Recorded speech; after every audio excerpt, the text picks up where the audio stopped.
Hello everybody, I am Jared Ross, the GeneaVlogger, and welcome back to another Professional Genealogist Reacts. On today's video, I will be reacting to Patrick Stewart follows his father's footsteps from Who Do You Think You Are? This is part 3 of our clips that we're following along from the YouTube channel for Who Do You Think You Are?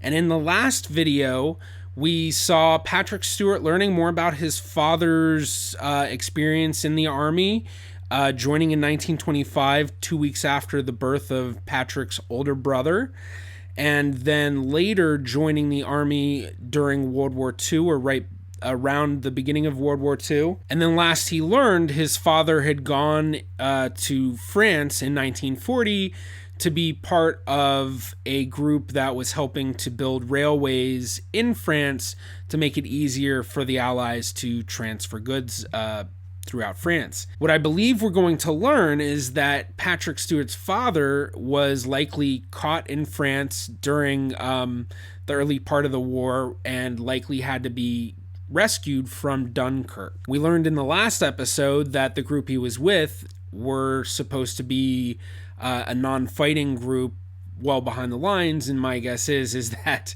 they're going to end up fighting because they're going to have to. It's going to be a matter of saving their own lives. Now, before we do jump into the video, please be sure to give this a like. That really does help me out. Also, be sure to subscribe and click that bell for notifications on future videos.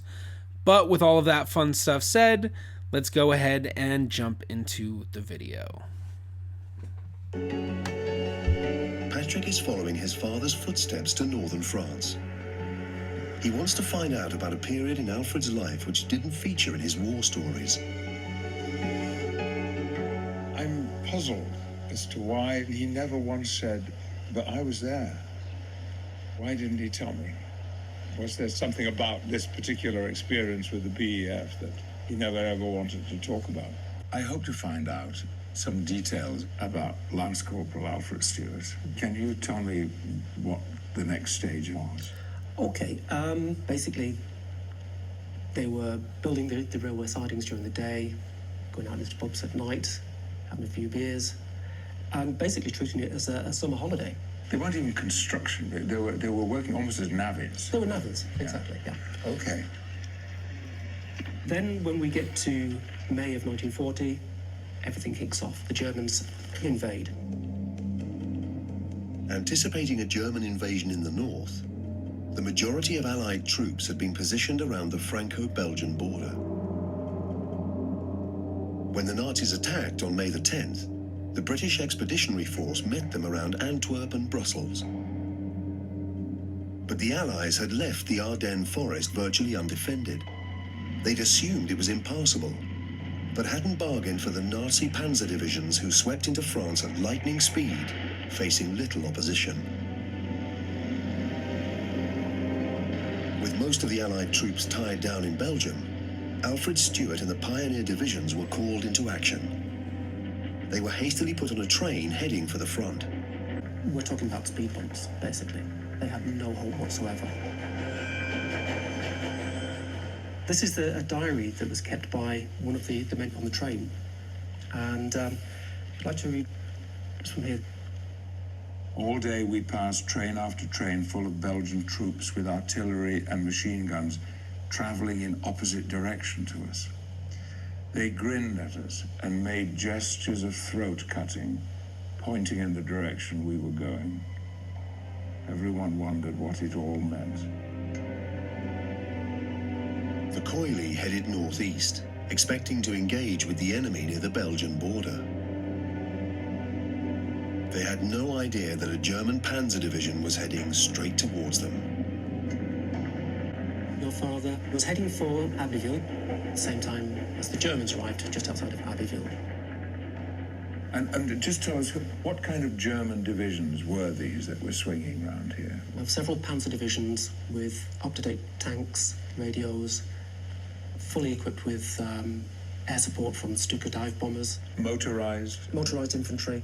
So you've got just about the best that We have... the German military machine could throw at France. One of the German generals said, you don't just tickle with the fingers, you smash with the fist. On the outskirts of Abbeville, Alfred's train came to a sudden halt. The town was being bombed. This is what happened to Abbeville.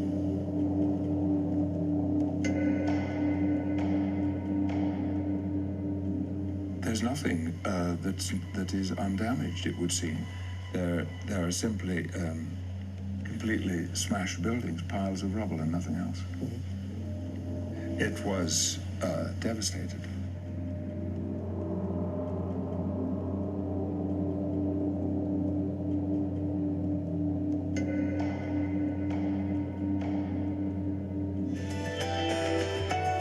All right. Well, not quite what I was thinking so far. I was thinking that they were basically going to be in France and stuck there when the Germans invaded. I didn't realize they were going to be called up to go to the front lines during the invasion.